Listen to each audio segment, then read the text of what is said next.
wanted to quickly talk about AI's potential impact on creators, because it sounds like creators are starting to get pretty worried about AI, according to some really interesting newer reporting from the Information. So they actually did this deep dive into kind of how generative AI is impacting creators and media distribution platforms like YouTube, Netflix, Spotify, etc.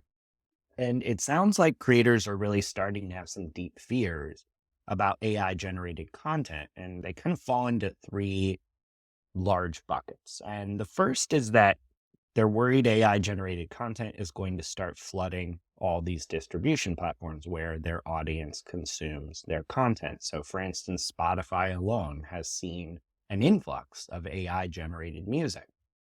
The second concerns a little more insidious, actually. There were creators that were interviewed by the Information that are worried that audiences will develop an appetite for AI generated content. As anyone who's heard some of these AI deepfaked songs from artists, you can do pretty convincing and interesting artistic renditions of real people and artists.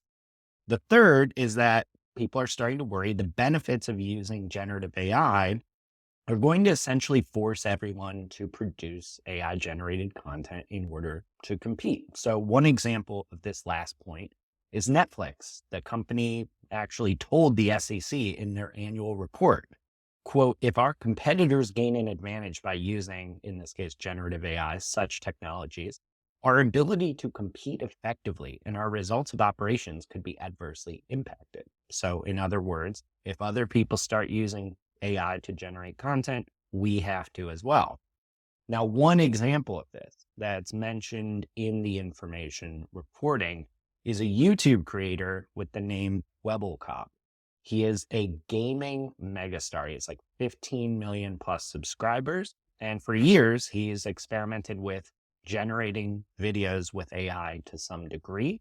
And even at one point created this full AI persona to star in his videos. So he shut that experiment down.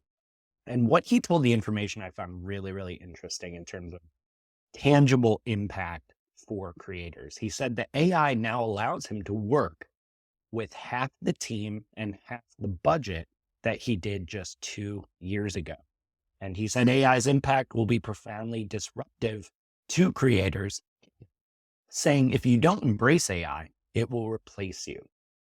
Now, with all that kind of skeptical, more cynical perspective, others aren't as worried, and that includes YouTube. YouTube CEO Neil Mohan released a letter last month to creators, and he said AI should empower human creativity, not replace it. Everyone should have access to AI tools that push the boundaries of creative expression.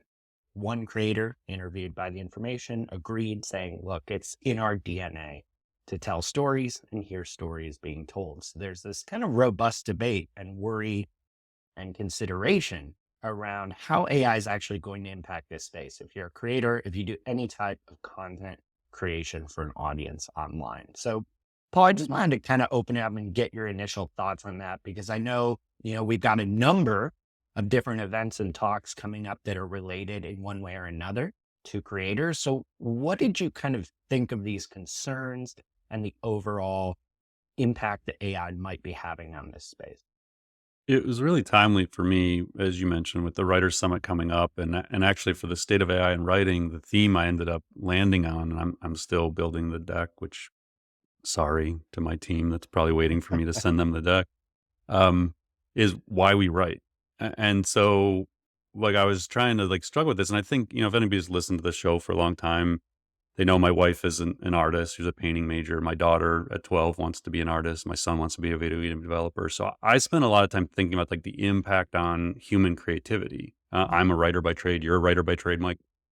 And so as I sat down to try and build the presentation for the Writers Summit, it was this question I kept coming back to, because I'll often say when I'm giving presentations that I don't use AI to write, because to me, writing is thinking. And so I'll use it as an assistant for ideation and brainstorming and stuff like that. But when I actually want to write something, I want to go through the process of writing. And so I started in in developing the deck, asking myself, like, well, why do I write? Like, what is it about writing that I feel is so critical?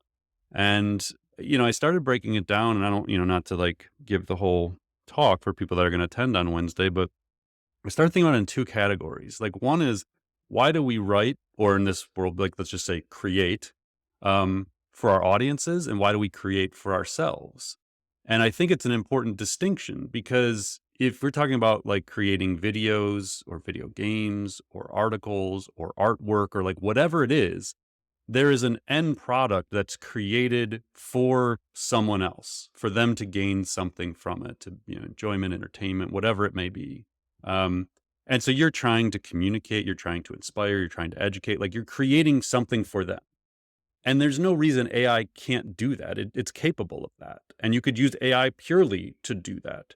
But in the process, you then lose the why do you create for yourself part of the equation. And for you, there's other reasons why you go through the process. So for me, like, I write to express myself. I write because it helps me remember what I'm going to talk about. It helps me organize my thoughts, reflect on my experience. Like, writing is a craft to me. It's like, it's not about just the end product. And so, yes, like, people can use AI to create stuff on YouTube, and probably we're going to be in a phase. If you look at what Sora, I mean, go to Instagram and go to OpenAI account on Instagram. They're sharing these Sora videos all the time with the prompts. It's mind blowing what this technology is going to be capable of doing. And you can certainly project out and see where we're going to have this ability to create anything. And maybe people will like that. Maybe they'll like to be able to personalize stories and videos and shows like with prompts, because that's just the process of being entertained. And so again, it's for them. But like the artist, why do they create? It's not just to create the end product. There's a fulfillment that comes from it that, as a writer, I don't want the AI to take away. Like, I'm going to keep writing because it is the art of writing that I love and that helps me express myself and like get ideas into the world and formalize my thoughts. Like, if I took for this podcast, we've talked about this before, like, I don't script what I'm going to say. I'll put some notes down, but like, this isn't scripted at all. Um, if I just said, okay, Mike's going to ask me these questions, ChatGPT, give me answers. And like the whole show was ChatGPT giving answers. And that's all I was doing, was regurgitating that. I would have no retention of that information. I would not be able to answer questions on the fly when I'm standing in front of 1,000 people on stage. The way I'm able to do this and have these kind of generalized conversations, because I put the work in to learn the topic and go through the process of writing and thinking. And I don't want the AI to replace that. And so I think it's just something we need to think about moving forward. And again, I'll get into this more in my talk on Wednesday, of like, there's two things to consider when we talk about AI creating things. It can create outputs that people may find enjoyable, but that doesn't replace the artist or the creator themselves needing to find enjoyment out of the process of creating things. That's a fantastic point. I cannot wait to hear that connect. Can't wait to get the deck. Well, conversations like these that make it really special and unique. So Yeah. I may just have you just interview me on Wednesday instead. We'll call an audible and like, no deck. We're just gonna have a conversation around creativity.